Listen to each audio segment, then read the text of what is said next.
Right now, somewhere in your house, there is something you are putting off. A text you haven't sent, a workout you keep moving to tomorrow, a bill you'll deal with later. You tell yourself it's about willpower. It isn't. The real answer is far stranger, and it was discovered by accident in a small room with a child, a marshmallow, and a researcher hiding behind a one-way mirror. In the late 1960s, a psychologist named Walter Mischel sat down with hundreds of 4- and 5-year-olds at Stanford University. He placed a single marshmallow on a table. He told each child the same thing. You can eat this one marshmallow right now, or if you wait 15 minutes while I leave the room, you get 2. Then he walked out. What happened next was filmed, and decades later, those videos would become some of the most famous footage in psychology. Some kids ate the marshmallow the second the door closed. Others stared at it, sat on their hands, turned their chairs around so they couldn't see it. One child picked it up, smelled it, and put it back down 4 separate times. Mischel wasn't just testing patience. He was building something nobody had measured before, a map of how a human mind fights itself. Here's where it gets strange. Years later, Mischel and his colleague Yuichi Shota tracked down those same children, now teenagers. The kids who waited for the second marshmallow were doing better. Higher test scores, fewer behavior problems, better at handling stress. The headlines exploded. Self-control predicts your entire future, they said. Teach a child to wait, and you teach them to win at life. For almost 50 years, that was the story everyone told. But the real story was hiding in the data the whole time. Nobody had asked the most important question. Why did some kids wait and others didn't? In 2013, a researcher named Celeste Kidd ran a quiet variation of the experiment that changed everything. Before the marshmallow test even began, she split children into 2 groups. One group had an adult make them a promise, then break it. The other group had an adult make a small promise and keep it. Then she ran the marshmallow test. The children who had just learned that adults keep their word waited 4 times longer than the children who had learned the opposite. 4 times.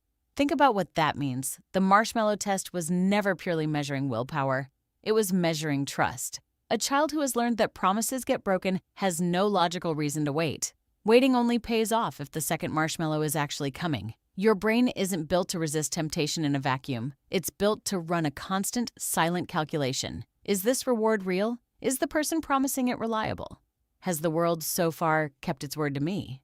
That single shift reframes everything you thought you knew about self-control.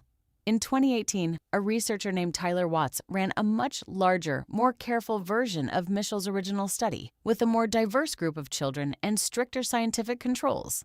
The results stunned the psychology world. When you factor in a child's family income and home environment, the link between waiting for a marshmallow and later success almost disappears. It wasn't that patient kids succeeded because they were patient. It was that kids who grew up with stable, predictable environments had less reason to grab the marshmallow immediately and more resources waiting for them later in life regardless of what they did in that room. A child growing up in an unstable home learns a brutal kind of logic early. Take what's in front of you, because tomorrow is not guaranteed. That isn't a character flaw. It's a survival strategy passed down by your environment, sharpened by every broken promise and every uncertain meal. This is where the story turns from a single experiment into something much bigger, something written into your biology long before marshmallows existed. For most of human history, your ancestors lived with genuine scarcity. Food spoiled. Predators existed.